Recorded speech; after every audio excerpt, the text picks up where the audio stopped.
السلام عليكم ورحمة الله تعالى وبركاته. في هذا الفيديو جيت وجبت لكم واحد الخبر اللي كيفرح، واحد الخبر اللي مزيان، اللي غيفرح بزاف ديال المغاربة اللي منهم انا. جبت لكم واحد الدولة جديدة عند المغاربة بلا فيزا، يعني واحد المغاربة عفوا واحد الدولة اللي جديدة غتزاد للمغاربة بلا فيزا، يعني دولة جديدة ودولة متقدمة ودولة واعرة ودولة يعني فيها واحد الأمان اللي ما كايناش، اللي ما كاينش في بزاف ديال الدول في العالم، يعني كتحتل المرتبة يعني من أأمن الدول في العالم. يعني دولة اللي واعرة ماش تعرف. هاد الدولة تزاد المغاربة غيمشيو ليها بلا فيزا، يعني غير بالباسبور ديالهم.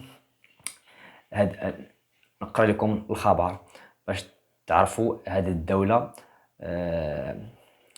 الدولة قال لك قررت السلطات التايلاندية ابتداء من فاتح يونيو المقبل إعفاء مجموعة من الدول من التأشيرة الدخول إلى أراضيها، ضمنها المغرب.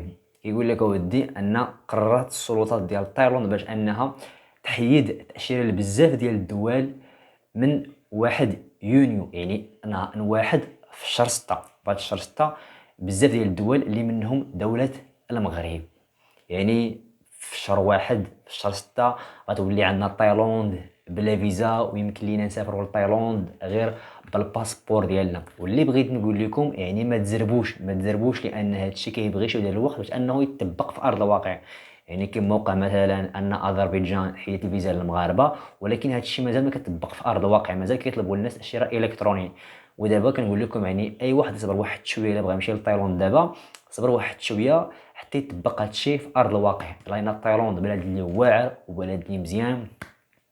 المهم نتمنى تكونوا استفدتوا من هذا الفيديو، وشكرا لكم على المشاهده، ونتمنى تعجبكم هذه الدوله اللي هي دوله تايلاند. راه دوله واعره ومزيانه ودوله مجهده، وراه الاسم ديال القناه ديالي بالعاصمه ديالها اللي هي بانكوك ان بلوك.